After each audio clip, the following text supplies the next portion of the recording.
Hello viewers, 4DIYers here with another video for everyone. In this video here I'll be showing you how to create your own emblems and 3D print it.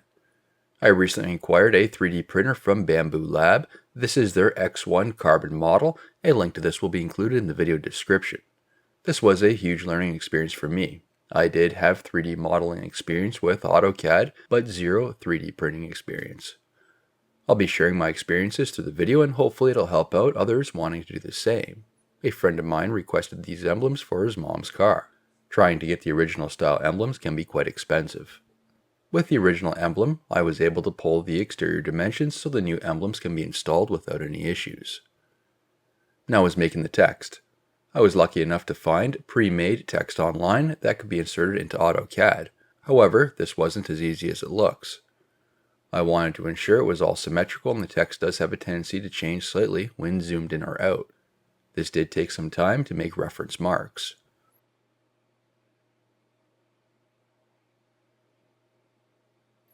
Once done, here's the text. I scaled the text to size as needed. Next was making a border. At the moment, this is a 2D drawing, so there's no thickness. It's simply flat, just lines on paper. All the lines are joined together so I can turn each of these shaped boxes into thicknesses, also known as extruding in AutoCAD. I try to match the factory thickness as close as possible, however the factory emblem has a clear smooth layer and these will not. I made extra layers to separate the objects or shapes. These can be color coded.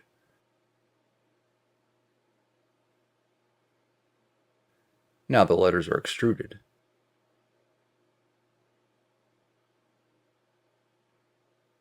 I got rid of some of the hard edges, so a radius was used here. You can set whatever value you'd like, as long as it's able to fit into the various faces of the object.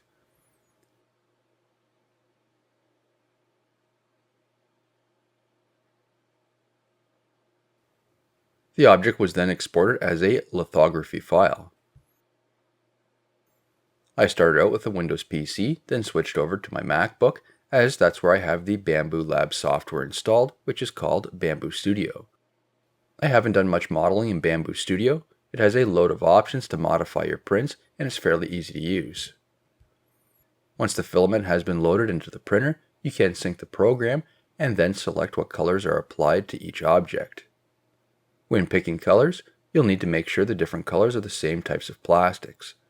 There is a huge range of plastics available for 3D printers. Not all printers can print every type of plastic. I have found this specific model does excellent work with a wide variety after months of testing, and being an enclosed unit, the specific plastic I picked for this application requires a heated environment. I can select the thickness of layers, infill type and density, finish quality, etc. When printing and learning, I discovered printing a small portion of the emblem was best to determine if it's the correct finish and if there's any issues. This does have a huge learning curve and troubleshooting depending on what material is being used. For the emblems, my final prints were with ASA, which is similar to ABS but has more benefits. It can be painted, is UV resistant, flexible, strong, and impact resistant. I can then slice the print, which prepares it for printing, and then I can send the file to the printer wirelessly. The print can be monitored either in person, through the computer program, or on an app on my phone. It can detect if there's an error, and the print can be cancelled through the 3 ways of viewing. Here's the one style I printed. This one will have a paint infill, and I'll show you how to do that. I purchased some specific sign paint. It's available in a wide variety of colors. I used a syringe to apply the paint. First I tried with a needle, but the opening of the needle was too small, so it's just easier not to install the needle. The paint was mixed, and then it was sucked into the syringe. I flicked the needle to help remove any bubbles in the paint. Bubbles will cause problems when it dries. Now the paint is dripped into each of the letters. Take your time, don't apply too much as it'll take longer to dry. I found the paint was soft for a couple weeks. Putting the emblems inside the 3D printer while working on other projects, the heat generated inside did help bake the paint and improve dry time.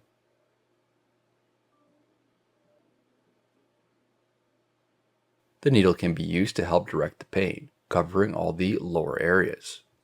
The paint is not flush with the emblem, it's recessed into the lower portions. The needle can also be used to help remove any bubbles. They tend to show up after a minute once the paint settles. Once done, here's the one emblem. It doesn't look pretty at the moment, but this can be cleaned up once the paint is dried.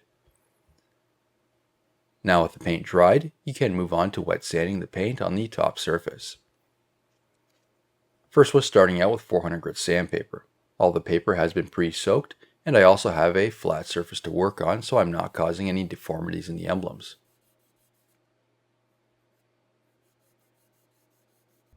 Before moving on to 1000 grit, here's a quick look.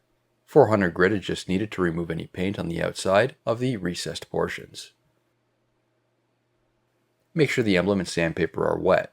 Then move the emblem evenly across the surface, removing the sanding marks from the 400 grit.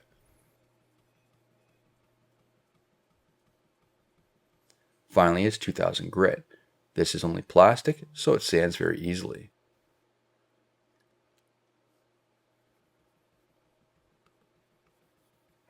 Once done, here's a majority of the emblems I printed. Some of these are the finished product, and the others are just tests where I was running into issues. I even experimented with a couple, applying a clear coat to see how well the emblem reacted to having a chemical applied. It can be hard to see on some of these examples, but I was having pinholes at times which required adjustments on how the layers were extruded. For this emblem, you can see the thinner and thicker areas for the red layer. This means the emblem was warping and not staying flat on the build plate. The build plate is where the part is made on. Being ASA, this is prone to warping during the printing process, so the printer needs to be warmed up about 30 minutes before printing. Turn off all cooling fans, and then have a brim applied, which is a thin border that holds the part in place, but is easily removable once done. Here's the factory emblem. 3 types of emblems were done here, as you can see. The red emblem did turn out slightly orange due to how the filament is heated. I made a full blacked out look. This is going on a black car, by the way. And then I have the filled in painted version. Whichever emblem is picked, it'll be stuck on with double-faced thin foam tape. It can be purchased in a small roll and cut to size. If you plan on making your own emblems, you can even apply a primer to remove any imperfections and then paint them fully to your desired color. The version with the painted infill was installed in the car. Let me know which is your favorite. New videos released every week on my channel. Be sure to hit that thumbs up button. It's a huge help to me, and leave a comment below if you found this tutorial helpful. If you're not a subscriber, be sure to also hit that subscribe button. Thank you for watching.